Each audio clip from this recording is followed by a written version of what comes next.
Ladies and gentlemen, welcome to the Hyperconscious Podcast. Alan, what is hyperconscious? Once you understand why something is the way that it is, now you have the power to change it. Great conversations with great people and great questions are the keys to the kingdom of unlocking your consciousness. Every single action that you do starts as a thought. When you control the way you think, you will control the way you act, and you will control the way you live. That is hyperconscious. Ladies and gentlemen, welcome back to another very special, as always, episode of the Hyperconscious Podcast Small. Today, Alan and I were lucky enough to sit down with Joyce Strong. So she is a former nurse, and she is now a peak performance coach, and she is one of the sweetest ladies I've ever met in my entire life. This episode is for you if you are trying to build confidence. That is something that we talked about a lot, and what confidence will actually get you. Right. Also, this episode is for you if you want perspective. Joyce was diagnosed with breast cancer, and she literally had to understand that there was a chance that she could die from that, and that changed the way that she looked at her life. Folks, she also mentioned real quick that she's a fighter. That's the one thing about her that never changed. And when you are diagnosed with breast cancer, you are forced to face the reality of, like, if this was it, would I be okay with that? And she did not accept the diagnosis. She fought and she overcame that fight, and that is why we are actually doing an event with her. Yes. Good segue there. Yeah, great July segue. 25th. So Kevin's going to be speaking on confidence. I'm going to be speaking on how to look as good on the outside as you are on the inside. And Joyce is the common denominator that is making this possible. She's the host of the Confident Women Consortium. This is the 11th event that she's put on at the Groton Inn, and it is going to be fantastic. We can't wait to meet you guys in person. Yes, we hope you will enjoy this episode. Alan and I had a blast, and Joyce is a sweetheart. Like I said, it was a genuine pleasure to record this episode, so we hope you will enjoy. Talk to you soon. Bye. Ladies and gentlemen, the Hyperconscious Podcast is proudly sponsored by our friend and mentor, David Meltzer of the Playbook Podcast. He was kind enough to join us on episode 144 and 135. Folks, it has become Kevin and I's mission in life to help you realize that the life of your dreams is right on the other side of you becoming the greatest version of yourself. Let us help you do that. I rarely do these things twice in such a short amount of time, but you guys impress me. I believe in people that provide value and of our service. You two guys are on your way to huge fulfillment, purpose, and profitability, and I look forward to helping you both. We appreciate that more than you know.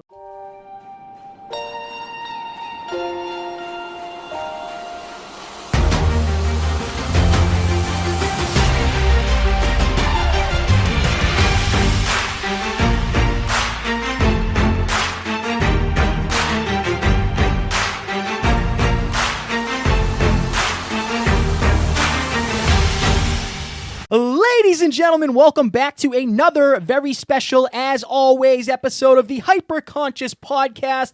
If you're watching us on YouTube, you see that we have a guest in studio. If you're listening, we are sitting down with Joyce Strong. So, we have an interesting story of how we met, but I would like, before we tell our story of how we met, for you to introduce yourself. What do you do in the world, and who are you? Well, I'm Coach Joyce, as my kids call me. And then some other things. I'm Meme to my grandchildren. I took that name from my grandmother, so Meme for French. I'm a mother, 5 kids. I've got 6 grandkids. Let me think. Almost 6. 2 are still in the oven. They're almost ready. Twins? Yeah. And what else? I am a hockey coach. I like to coach hockey and play hockey. I like to coach people for nutrition and performance. And I do a few other things. I play around with the internet a little bit. You do many things. Alan and I are always, and we'll get into the story in a second, but we always say that we're very blown away by your ability to just take action. Right. Like, we will mastermind on a call, and then by the time we're done the call, like, what you said you were going to do is already done. So that's unbelievably impressive, and we'll get into the story now. So, for you guys who are watching or listening, when we were lucky enough to interview Dave Meltzer in person in Boston, there was a meetup after. And shout out to Alan for making me go, because I wanted to eat pizza in bed. And if it was up to me, we probably never would have met you. So we went to, the Blue Dragon? It was the Blue Dragon. The Blue Dragon. Yeah. So we went over to, Dave Meltzer does these meetups where he will just go to a restaurant or he'll go to a hotel and he'll just meet up with his fans and he'll let them, ask questions. And that's what this was. So Alan and I walked in we sat down at the bar, waited for Dave to get done an interview, and then Joyce walked in and then sat down next to us. We started talking, and she said, "I'm very impressed with you guys," and we were like, "Oh, we appreciate the compliments. Please keep them coming." And then from there, we just kind of connected. Yeah, I had come in first, and I must have changed where I was sitting, but I had come first and accidentally walked into the middle of an interview that Dave was doing with the owner of the Blue Dragon, Ming, I think his name is. Yeah. And so then I was there because I was making myself go. My sons were going to meet me later, but I was really I just felt like this is something I wanted to do and had to do, but I was very uncomfortable and felt out of place. And then you guys came along, and or I came and sat next to you, but I didn't think you were going to talk to me. I was like, these two hot guys sitting next to me, and why would they talk to me? And I just said, "Hey, you here to see Dave?" And then you like talked to me, and you gave me all of my, the eye contact, the attention. And once I knew you were there to see Dave, you were probably as eager as I was to see him, maybe more so. I didn't even know that you had the podcast. I didn't even know that you just interviewed him. As I learned that, I'm like, oh my God, they're still talking to me. So I just fell in love with you then because you were just so kind and respectful to my time, and were genuinely interested in what I had to say, who I was, and why I was there. So it was a big boost in my confidence, which is what I needed. So thank you for that. Well, we appreciate that. Yeah. I think that, again, we were talking, so we did like an hour and a half of preamble before this episode because we like I said, we mastermind every week, and we are in a text group. We're always talking. So we're friends at this point. And it's awesome. It's awesome that we were able to get not only a connection, but a friend out of that event. And also, for those who know the event that we're doing, the Confident Women's Consortium, July 25th, 6:30 to 9 at the Groton Inn, you are the person who created the Confident Women Consortium. So I wanted to ask you right off the bat, what does confidence mean to you? Oh, okay. Well, I think confidence is keeping promises to yourself. Mm-hmm. So when you meet other people, and I think, Ellen, I've heard you say this too, you meet somebody and they don't keep their promise to you, or they're chronically late for their appointments, you don't feel like they care about you. Right. And we do that to ourselves a lot. We make a promise that I'm going to go to the gym, I'm going to do this writing, whatever it is that we set out as our goal, and then we fail to do it, and it chips away at our confidence. Right. So for me, I wanted, with the Confident Women Consortium, I founded it, I invented it as a way for me to put myself out in a situation I wasn't particularly comfortable with, but that I chose to want to grow and follow through with it.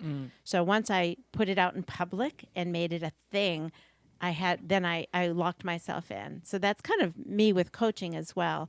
Once I became a coach, whether it was hockey or with mindset, helping people with their growth, their own personal growth, and self-development, I locked myself into that role now. So I am Coach Joyce. I really like what you said about keeping promises to yourself. As you know, there's a saying that I often say, which is, if you had a friend who broke as many promises to you as you've broken to yourself, how long would you be friends with that person? One of the things that jumped off the page when you were just saying that was, even if you say you're going to do something, as long as you try, you're keeping the promise to yourself. Because one thing I want the listeners to realize is that that's the one other caveat to what you said. It's not just, I'm going to promise myself to do this. Because let's say you signed up for your first Confident Women's Consortium and it didn't go as well as you'd hoped. That doesn't mean that you're not going to build confidence, because you at least tried. Right. And I think trying will build your confidence as long as you don't attach your emotions to the outcome. I think you should attach your emotions to the effort and to the learning and the lesson at the end.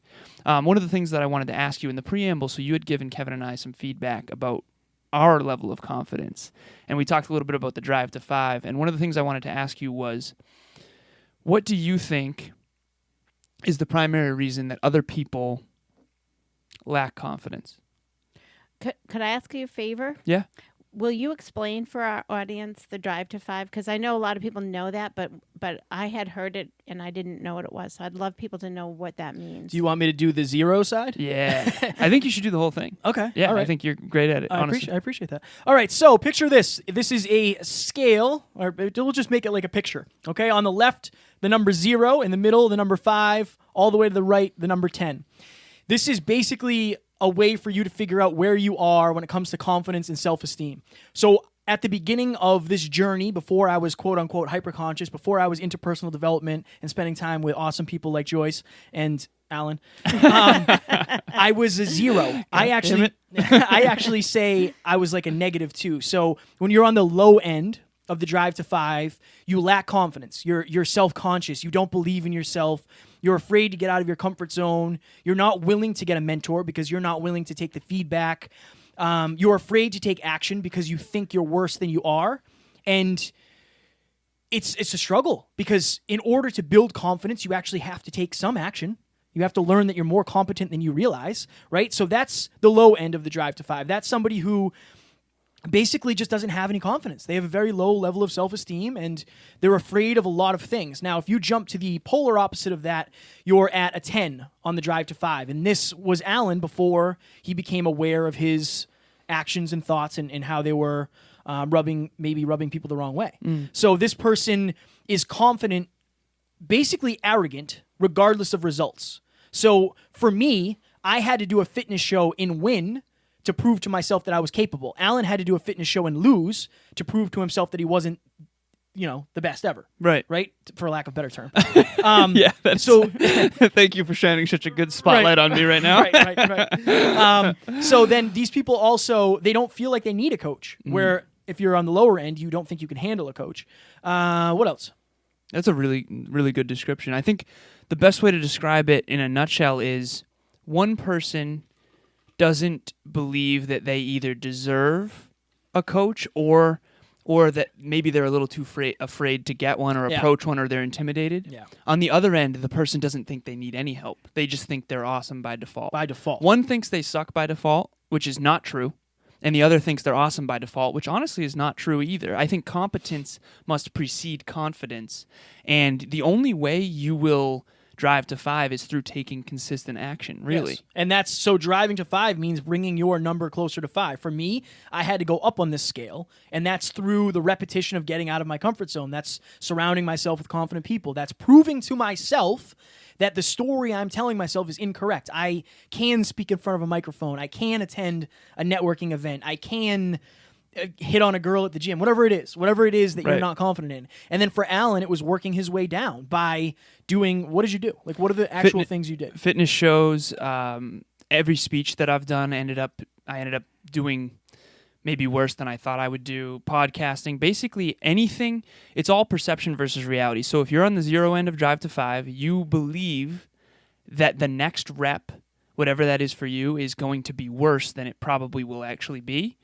And that's sort of like someone who's more like a realist. The other one's kind of a delusional optimist. They think that things are going to go much better than they actually go. Yes. So one person gets all the pain up front before they do the act, and then afterwards they're excited because it went better than they thought. The other person was excited beforehand, thinks they're going to crush it, and then they get the pain after. Both of them are lessons, and both of them drive to 5 after the fact. So that's the Drive to 5. That's the Drive to 5. Well, thank you for sharing and Absolutely. clarifying that. And you're brilliant. You're both brilliant. We So appreciate back that. to the original question. Thank you. About what I think confidence. What was it? What do you think is the primary reason why people lack confidence? So you founded the Confident Women's Consortium, and I think you're extraordinary, truly, at bringing people together in an effort to try to connect people who are like-minded. I think you've helped us with that tremendously. Yes. And you definitely take massive action. Like we talked, I think yesterday on our mastermind, because now we're masterminding every week to fill this event. July 25th. Yeah. 6:30 to 9 p.m. Has come on like a promo voice. But yeah, so in terms of the Confident Women's Consortium, what have you noticed? You've done what, 12 of them now? I think 10. 10 of them? 10, yeah. Okay, so this will be the 11th one. Yeah. What have you noticed people struggle with in terms of confidence? Like, what do you think is the main reason why people struggle with confidence? Obviously, it's the lack of action, but... Well, I think something has happened in their lives, their circumstances that have given them limited information. So it could be false information, it could be real information, but it's limited. Okay. And so as a coach, I early on learned this expression, my confidence in you is greater than your doubt. So we know what humans are capable of. From the outside, it's very easy to see that, you guys are going to be, at the top of the charts with this podcast. I know it for sure. You may know it. You may not know it yet, but it's going to happen.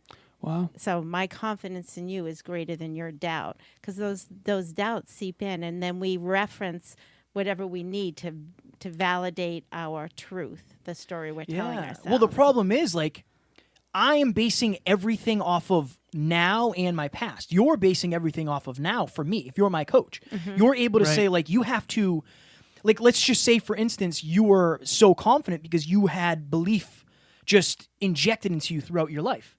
That was your default. Right. So that is the evidence you had. You were basing your life off the evidence you had, where maybe I didn't have that level of belief injected into me. And I don't think that's what it is, honestly, because I feel like I did. I think the dad not being there thing was kind of the thing for me, confidence-wise. But that's what I had to base that off of. So I really think more than ever that I'm learning that your upbringing really, really, really, really can either motivate you or hold you back, depending on what you allow it to do. That really blows me away. Yeah, it is definitely an influence. So when people come to Confident Women, I think they know there's more inside them. That Right. there's some incongruity there. That their ideas, like something keeps poking through and saying, "There's something more there. There's something more there for us to do." But nah, I couldn't be the greatest podcaster. I couldn't be, but you can. What does confidence give you? Because somebody's like, I want to be confident in a bikini. Okay, that's different than being confident in general.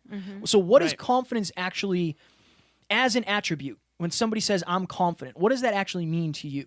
And I want to ask you the same thing after, but her first, because, I like her better. Ladies first. Ladies first. That's a really good question. For me, I think confidence gives me ability to help more people. It gives me access to people who I might not have access to or help. That whole thing about asking for help that, Dave has shared with us and helped us all with. Yeah. So it just gives me access to growth and to do more of what I love and what I can do. And in particular, to be, good role model for my kids, to be Right. able to help more people as a coach, whether it's on the ice or, sitting down talking.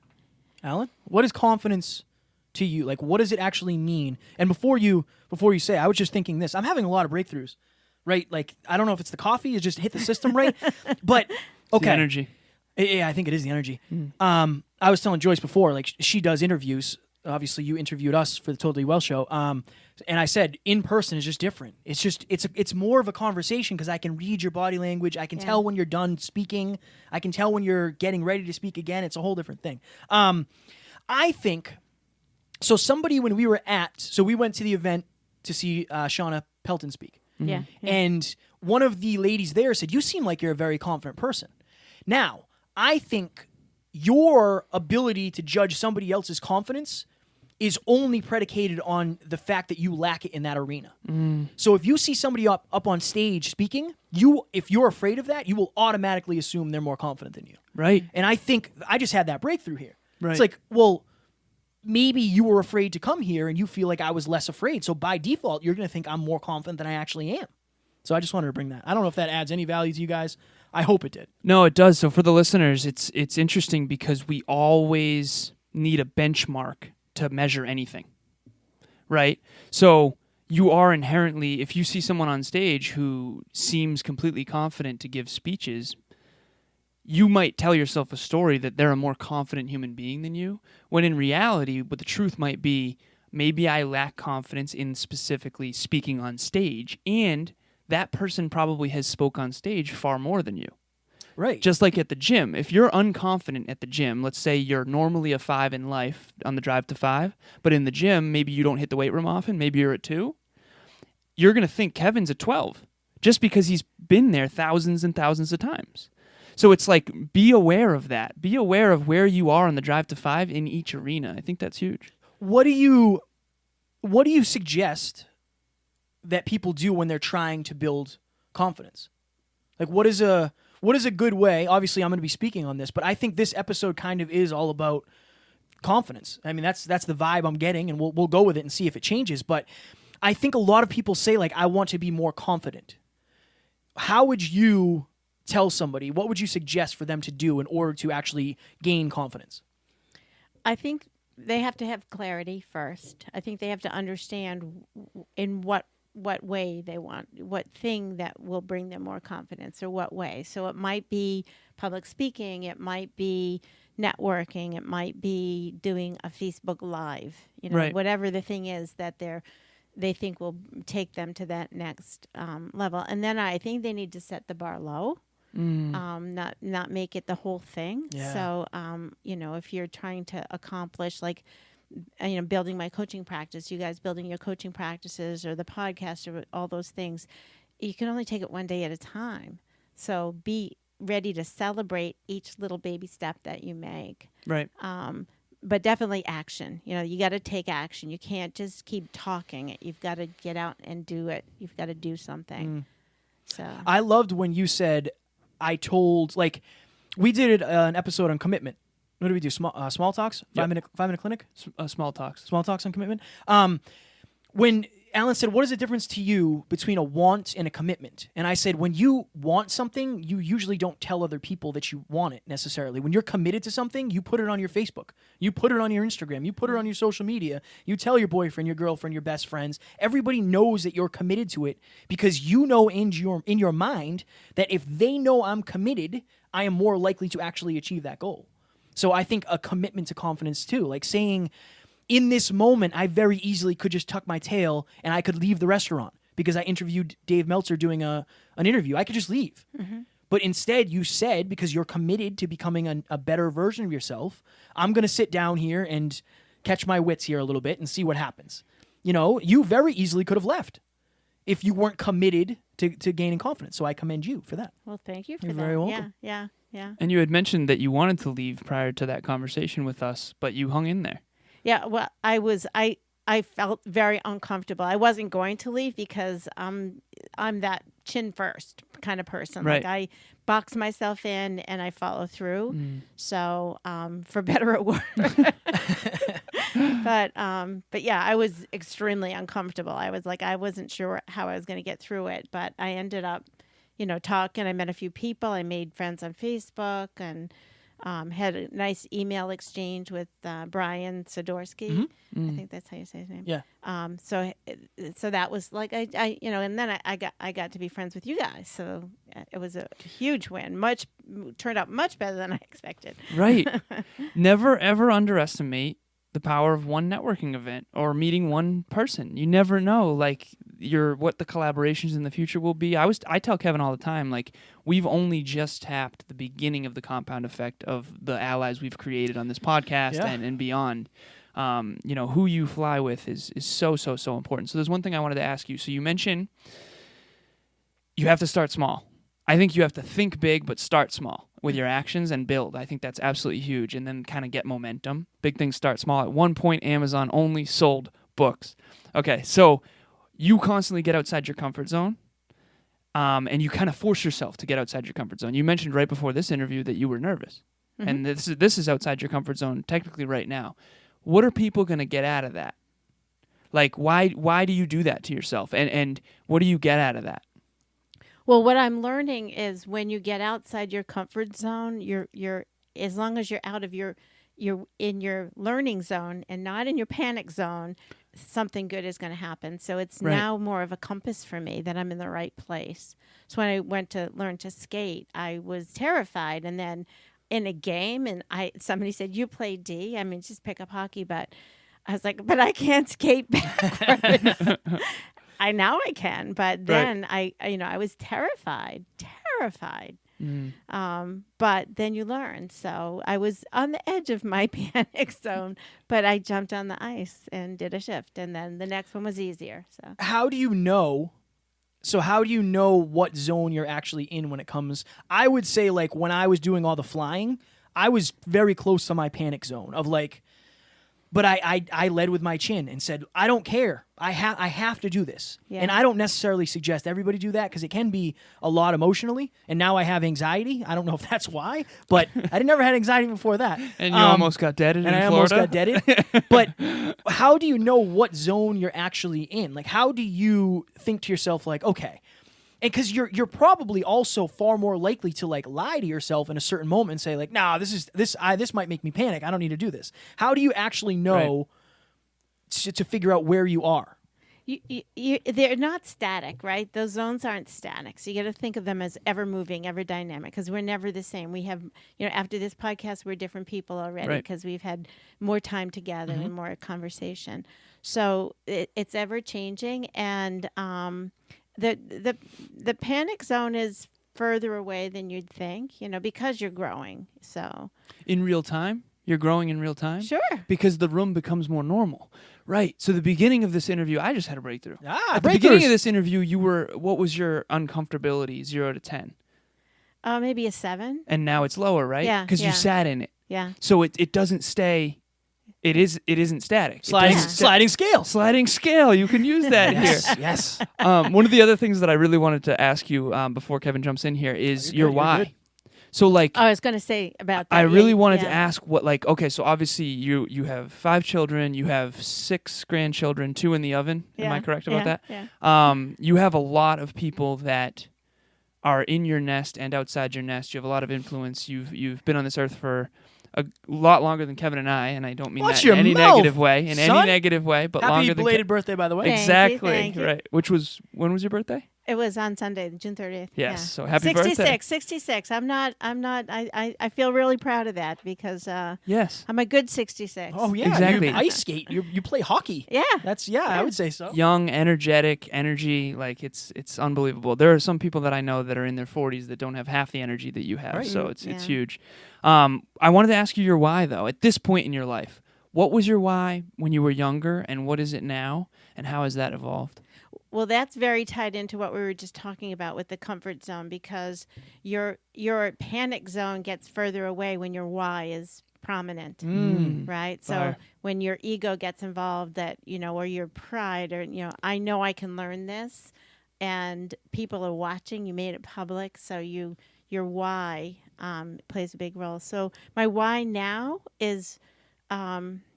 I just want to make an impact. I want to set a good example for my children in particular, but for all people, I want to be able to say, here's what I think people should do to be healthy or to make the most out of their lives. And oh, by the way, I'm doing it myself as best I can. That I'm at least working at it all the time. Am I perfect? Of course not. No one is, but I'm working at it, and so I'm not neglecting it.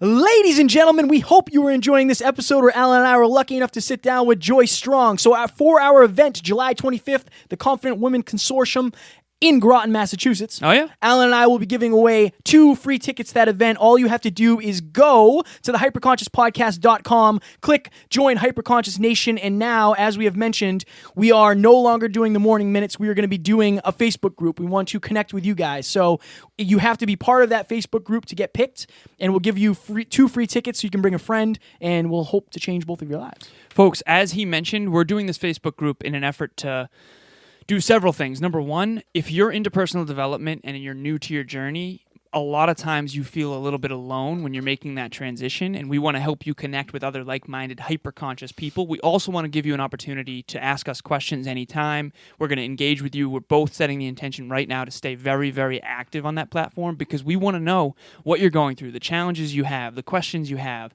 and it's going to help us improve as well because in order to answer your questions effectively and to cater the content to what you're going through, we have to be aware of that. So that's that, and those 2 free tickets are for the Facebook group Hyperconscious Nation. You can go to the hyperconsciouspodcast.com and click Join Hyperconscious Nation, or you can go to Facebook and just search Hyperconscious Nation. Yes, and like Alan said, we want to add as much value as possible to you guys, and that is our main focus, and we want to be able to connect with you. The better we know you and what you're going through, the better we can make the content. So I think we should get back into the episode. I do too. All right, let's do it. Talk to you soon. Bye.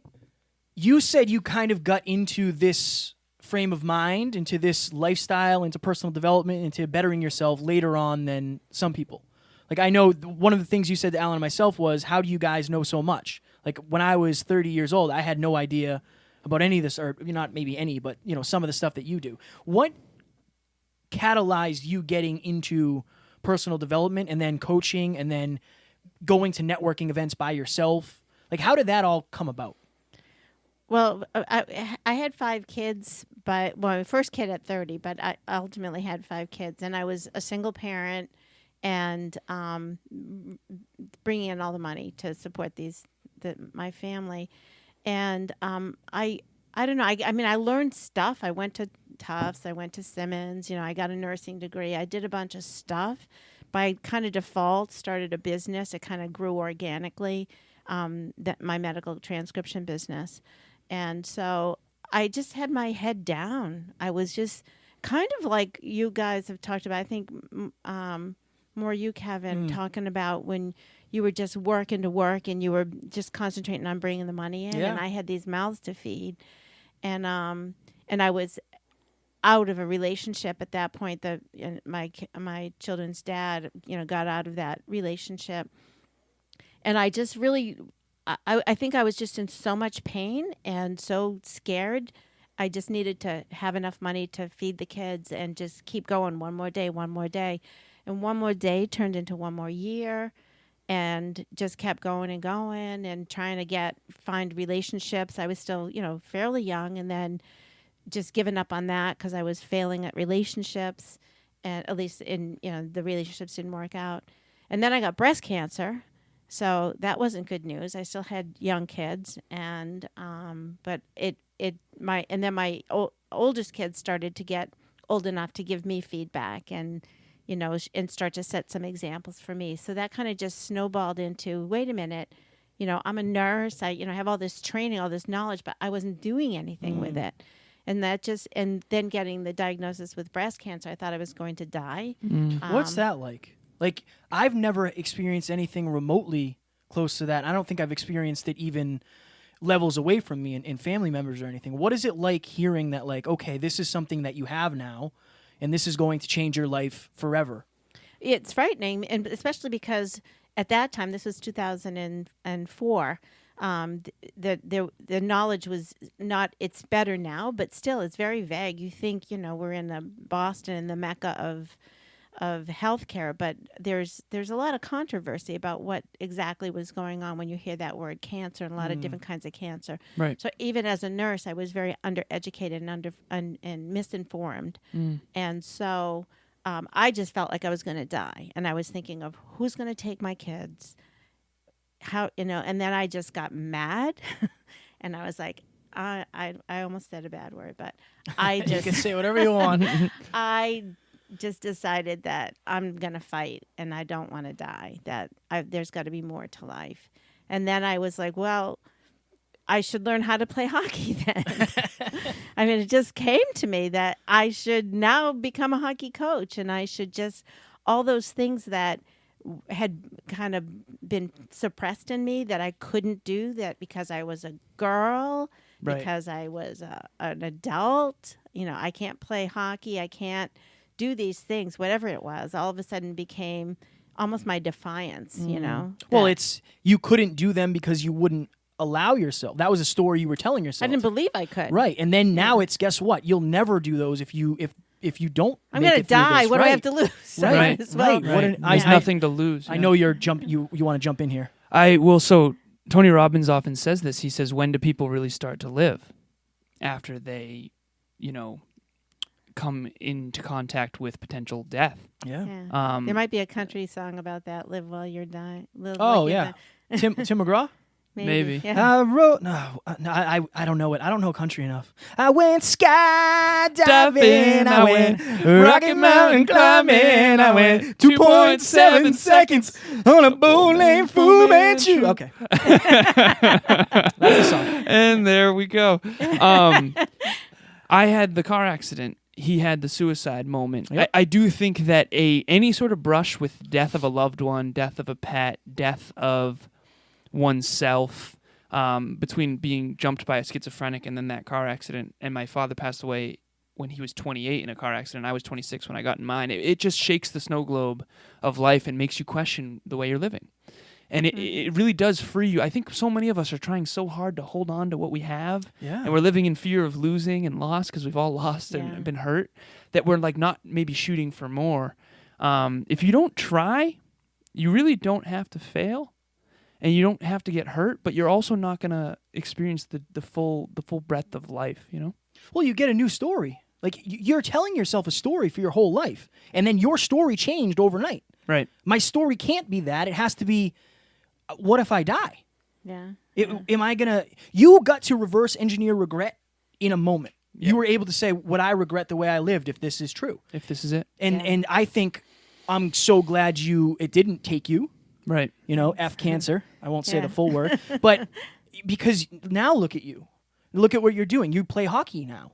Like, I always see your videos of you playing hockey. We're going to play hockey. Non-negotiable. It has to happen. Oh, let's do that. But, for sure. And now you're spreading positivity and you're spreading your message and you're connecting people. And that's something, Alan and I are unbelievably impressed with you because I know a lot of people my age that don't work nearly as hard as you, and they don't have nearly the ambition that you do, and they don't have the drive or the clarity, and it impresses the hell out of me. So I admire that about you a lot. Thank you. I think I feel like it's arrested development that, you know, a lot of us just stop growing and we think we can't. We hit 20 or we hit 25 Yeah. and we're done. We're done school and we're not improving. Right. It reminds me of another song, Cherry Bomb. I don't know that one, nor I only do one song per episode. Tops. But it's like we were young and we were improving. That lyric always gets me because that feeling of improving is, to me, the fountain of youth. Oh, so right. if we can go up to our last breath and feel that way, Wow, that that we're was fire. always- That was fire. My goodness. That could be maybe a teaser clip. Yeah, maybe it did. Maybe mark that'll be a teaser mark the clip. time. Oh yeah, we don't know how to mark the No, time. no. Go Yeah. ahead. Say that one more time. So the feeling of improving and learning is you to think me, it's the fountain of youth. That Right. you're now. So I'll go out and play hockey with guys who were in their 40s or 50s, Right. and they're over the hill. They were better or their best at high school or whenever they peaked. Yeah. I haven't peaked. Right.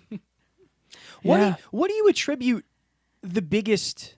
So, like, not obviously hearing the news that I have cancer motivates you to say, like, okay, I got to start doing something with my life because my life is very finite.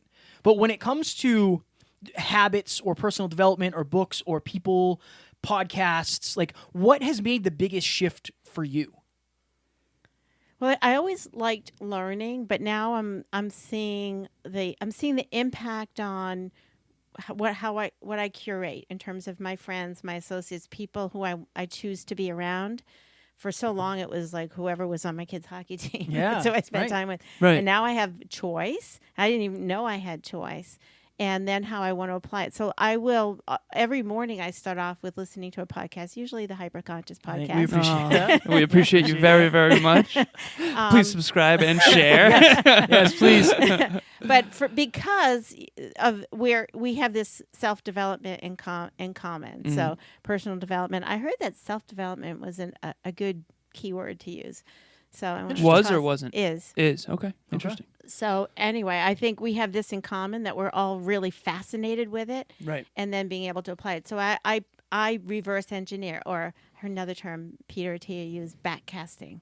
Yes. Yeah, to be able to say, you know, how this is what I want the outcome to be, and this is what I need to do. So what I'm finding is I can listen to another person's story or learn something that puts me in a particular frame of mind that step, and then I have the outcome I want. Yeah. Do you feel like still, I guess, so we went to a Brendan Burchard event where he has you pick 3 words to live by. Mine is exceptional, enthusiastic, and caring. Mm-hmm. You changed yours recently. Don't ask me. Don't ask? Don't ask me. I don't Okay. know what they are. So for you, Everything's changing. if you had to pick 3 words to describe yourself now, what you aspire to be like, Yeah. and the legacy that you want to leave, and the example you want to lead by, what would those words be? Ooh, Putting let's you on see. the spot. I am. Hardworking. Mm. I'm blue collar. Check. Hardworking. Yeah. Authentic. Mm. because for a long time I was like 6 different people. Depends who I was with. Right. And that, I think Dave Meltzer says it another way, but when you come together and you are you, for that reason, I don't lock my laptop or hide my email so my kids don't see. Yeah. You know, like I don't care. I'm an open book because you're getting me. So hardworking, authentic, and I guess compassionate. I would say you're all of those. Without a doubt. Yeah. Yeah, For sure. I would. Yeah, you're obviously, so your actions. So from an outside perspective, both of us are like, yeah, totally. Yeah. So you're- check. Yeah, without a doubt. Without a doubt. I think so. All right. I'm going to try to frame this in a way. You are very supportive of Alan and I, and we're unbelievably grateful for that. We appreciate that more than anything. But we did an episode recently on grateful dissatisfaction, and Alan and I are always trying to get better. How do you love yourself for who you are, and you're happy and you're grateful for the person you are, and you know your worth. How do you align yourself with that, but also realize there's more to me, I have more potential, and maybe I'm dissatisfied of where I am in the grand scheme of things? How do you be grateful but also dissatisfied at the same time? That's easy. Who you are isn't what you do. Can you go deeper? So it's very obvious to me that you guys are rock stars, that you're growing. You know, I was talking about you to someone on the way here. I was like, oh, I'm so excited. I'm going to get to be on this podcast. And I said, they're so cute. They're like my kids. Cute. One of my favorite Damn it. adjectives for me. Yeah, Ruggedly handsome. Yeah, ruggedly sexy, ruggedly handsome, I gotta be manly. careful. I can't come off like that at my age. No, That's right. you're Yeah, good. You're like right, my kids, right? right? So, but I see the growth happening, and I already can see where it's going and the trajectory. It's just like, unbelievable that you are so far in life and insight and, who you are, the work ethic you bring to it. So I forget the question. Oh, grateful dissatisfaction. But that's separate from, yes, you have growth to do. We all do. And you're going to morph and change. And that's what happens. That's what life's all about. But who you are is already there. So how do you use that? So you can see in Alan and I, you see an unbelievable amount of potential. And again, that means the world to us. We are so grateful for you. How do you use that perspective on yourself? Right. Like with yourself, when you say, like, I love myself. I love this version of Joyce. But also, you work so hard, right? So there has to be a level of, like, I could do better here. Well, I think I'm working on both things. I see them as separately. So, yes, I need to learn more. And there's only so many hours in a day and all the responsibilities we have as people. So we do as much as we can to learn and grow and put ourselves in positions to get feedback. Like, you guys are so good at that. Like, tell me more. Tell me what you see.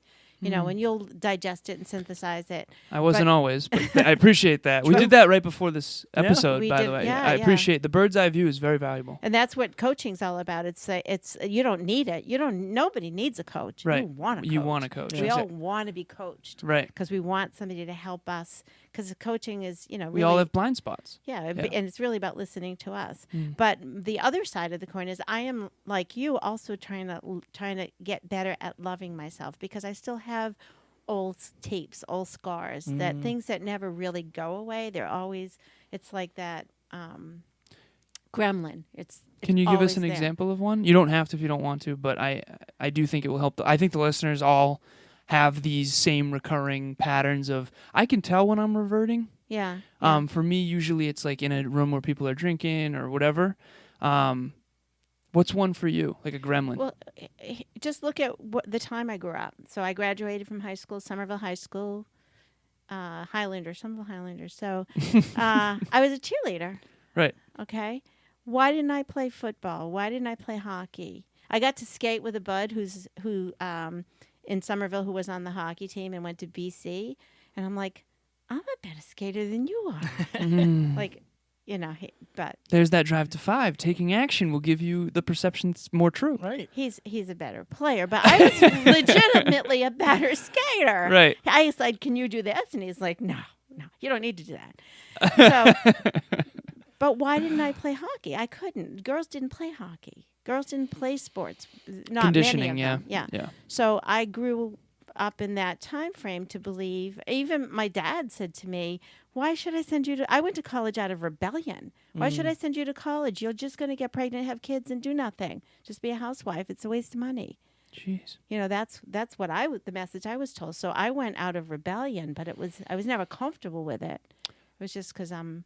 For any of the listeners out there who are being told some of the crap like that, because that just bothers. That's one of my things. Like, if you were told you'd be nothing, like, that is one of my things. If I ever hear someone saying that to somebody, I'm gonna punch them. I'm telling you. Like, you don't. In the throat? Maybe, yeah. Hadouken. It's one of my biggest things. Like, there's something about bullies who try to. There's more than just physical bullying. There's also making someone feel bad about themselves. But it wasn't. It was the thing. No, I That's how know. people- No, I know. Yeah, And you're that right. was my you're right. father. Yeah, and I'm sure he had no bad intention. Maybe that was, That's maybe all that he was the knew. story that, Right. maybe that was the conditioning. Okay, so Yeah. how do we, if you could go back, so for someone out there who's being told that they're going to be a certain way in advance, like I was told I was bad at writing. I'm going to write books. I'm going to be a best-selling author. Like, I'm not bad at writing at all. I'm actually a phenomenal writer, I think, now that I actually write.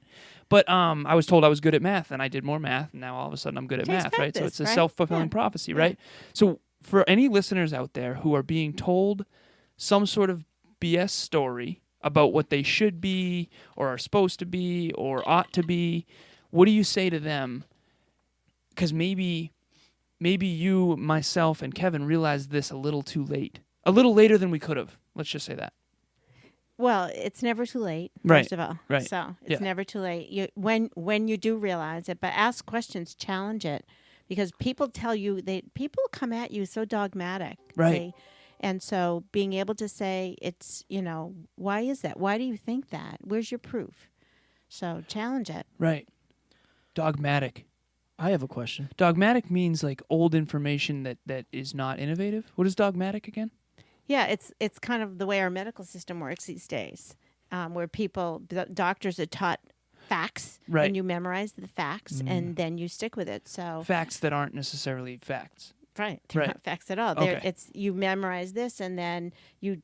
So our medical system is 20 years behind, Right. at least in a lot of areas, especially when it comes to diabetes and it comes to obesity and some of the epidemics, chronic disease. Right. At one point, we put leeches on people I think that's a great that idea. were sick. I think it's a great idea. yeah. honestly. Well, I don't see Kevin's being any, dogmatic. I don't see any issue right with now. it. I have a question. Yeah. What was also, the, if I could just butt in here real quick. One thing, and I want to give you full credit on this, one thing that has really shifted for me since meeting you is I've really focused on being more vulnerable. And because you said to me, like, I think something that's lacking in today's society is young men being vulnerable. I feel like they're afraid to be.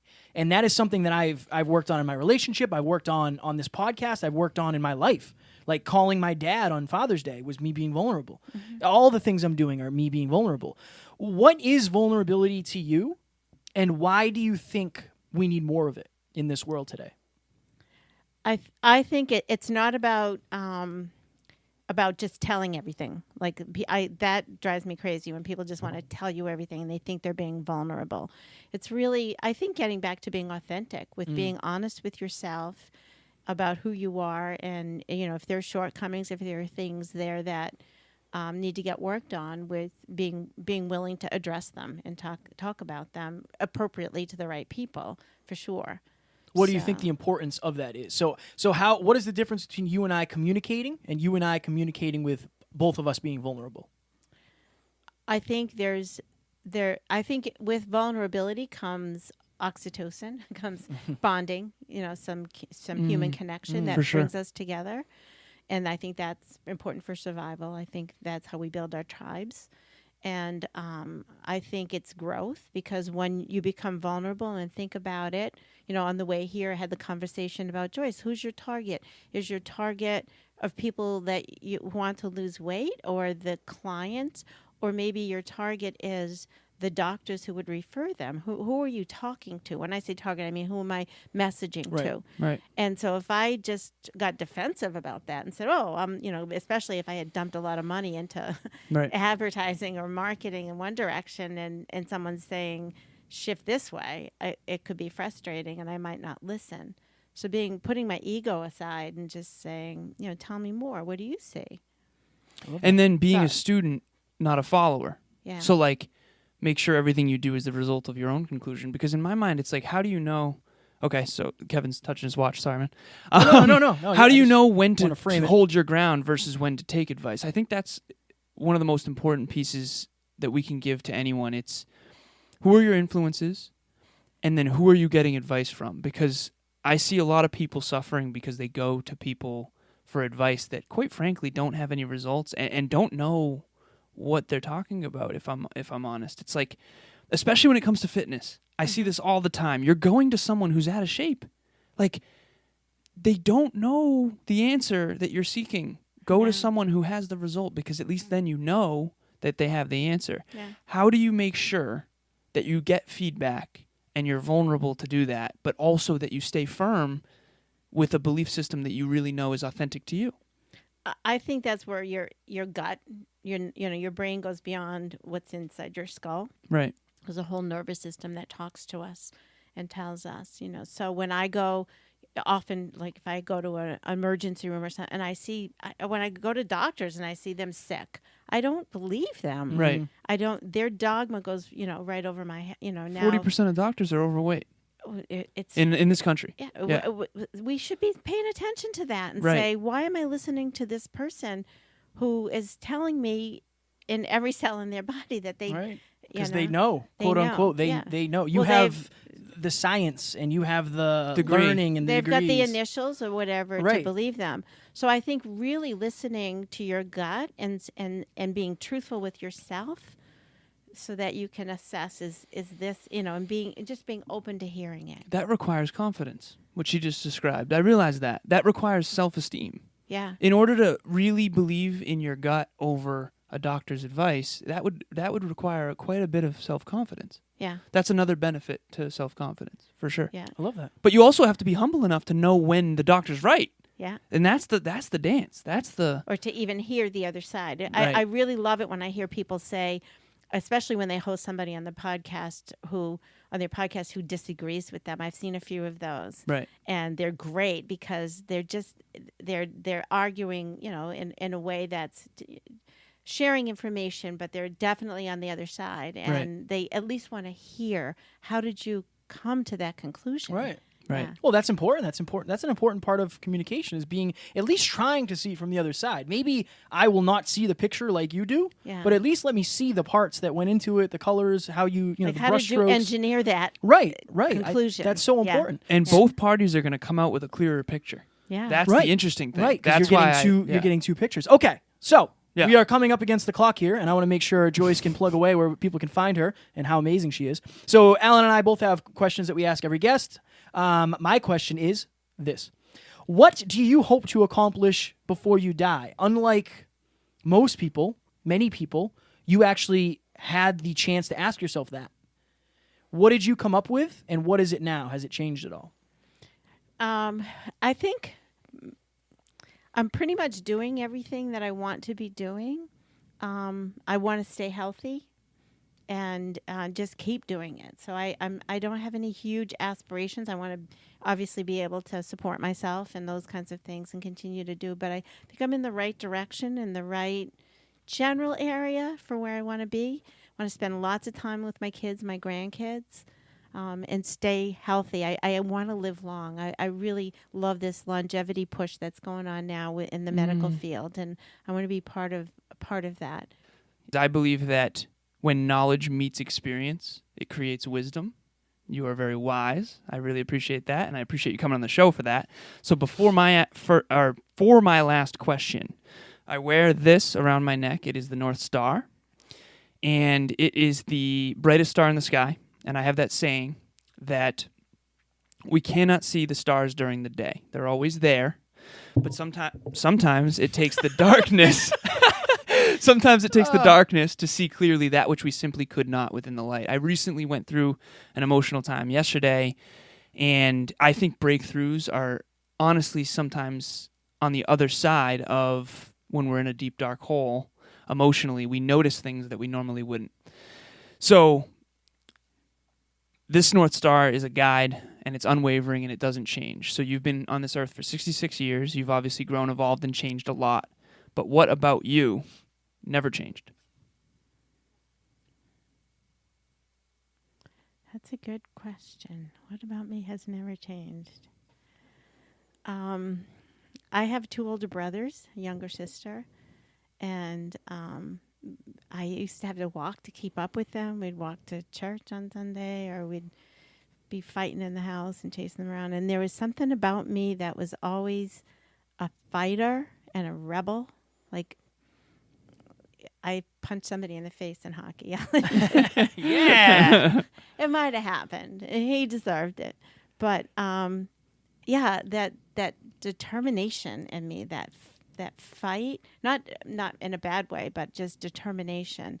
Not sure where that came from. Maybe, to please parents. I'm not sure where it came from, but it's mostly served me well to have that just determination. Well, when you had been told that you had breast cancer and that you were going to die, there was that part of you that eventually said no. Like, no, I'm fighting this. Very quickly. And that fight, that rebel said, like, that's the thing. Again, dogma. You refuse to accept what is, and you fight for more. I think that's huge. That's fire. I listen to that sound. You have that gut feeling. You get that. Yeah. Just something comes up that to you that you want to ignore. You can't ignore because all evidence is pointing elsewhere, and you're like, no, I know this. Right. And Alan's really good at that. Again, that's how we got Dave on the podcast both times. Yeah. Both times. And that's something that I've been actually getting better at, but I think it's because I've been able to learn from him. What do you call that? Intuition? What do you call that gut feeling? That knowing? Gut feeling. Right. How do you articulate that? That's something I'm trying to figure out. Because it's like, just, I don't know why I have to do this, but I can't explain why I have to do this, but I have to do this. Like, it's just a knowing. It's right. It's a knowing or a little bit of faith that right. I think Charlie said it well. And when he talked about selling vacuum cleaners, I don't know if you ever heard, he's like, I don't know how his accent, I love his accent. I don't know how I'm going to do this, but I'm going to figure it out. Yeah. That's him for sure. He is a serial optimist. Yeah, he is. And it's serving him well. He is crushing it right now. Shout out to Charlie for being the rocket. Being the dopest. Right. Yeah. So, yeah, we just know we can figure it out. We know we have all the tools, and we're not going to be able to live with ourselves if we don't. Right. I it. cannot live with what if. I have to do this. Right. Yeah. I don't care if I fail. I'm going to try. Exactly. Yeah. Yeah, I love that. Absolutely. So you have survived the hyperconscious gauntlet. I hope you are feeling confident, and I hope you're feeling good because you did a really, really good job. It was awesome. I genuinely was impressed, so I want you to know that. I want people to be able to find you all over social media, all over your website, wherever they can find you, wherever they can hire you, where they can book you, all of those things. Plug away. Well, thank you for having me. Absolutely. Thank you for coming. Yeah, no problem. It was a nice drive. So, Total Well Coach, you'll find me on most of the platforms. Joyce Strong on LinkedIn. And Total Well Coach is the website. You'll see events posted there. The Totally Well Show, you'll find that on YouTube, on the Groton channel. And that's my weekly TV show where I interview people. I'd love to have people reach out to me if they want to be interviewed on the show. Anything to do with health, wellness, fitness, and quality of life. And the Confident Women's Consortium. Yes! And in particular, on July 25th, it's a Thursday night, 6:30 to 9 p.m., I have you guys. Why should people come?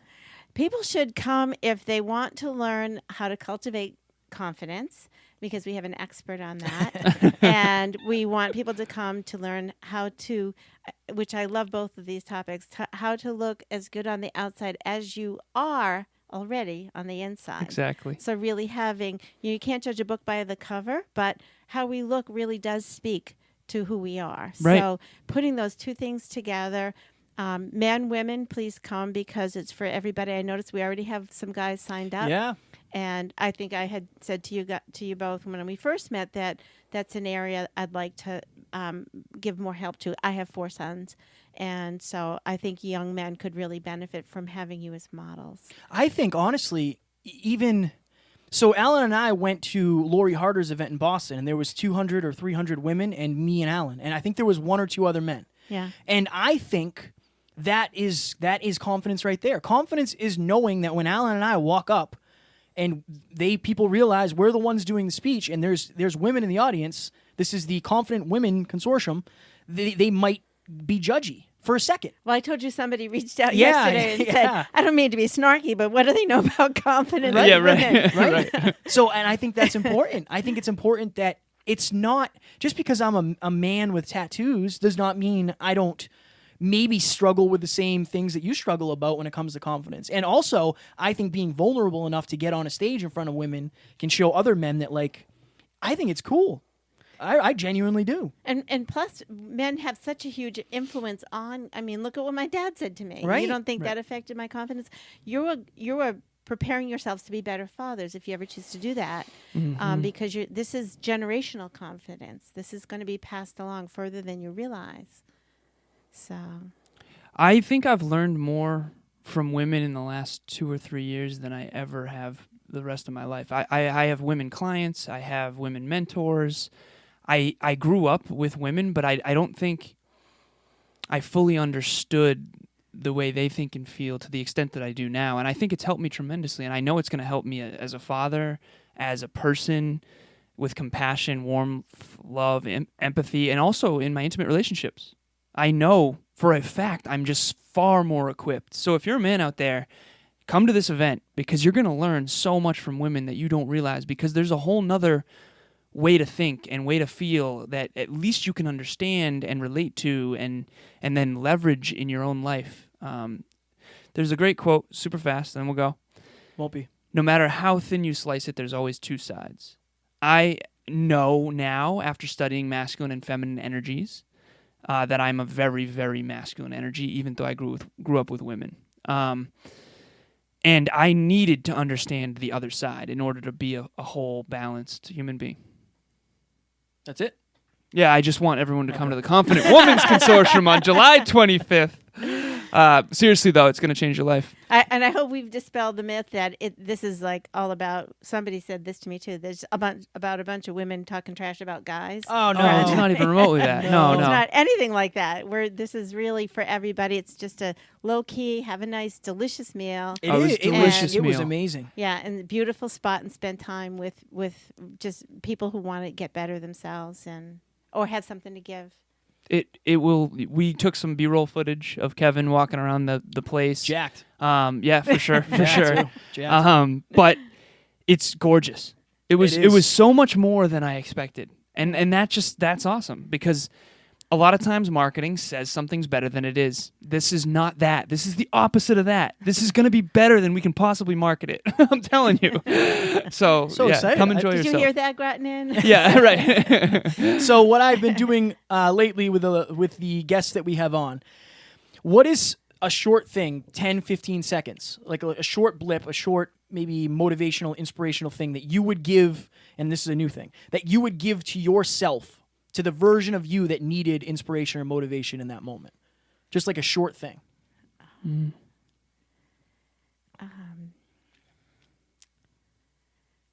Just try. Just go try. I like it.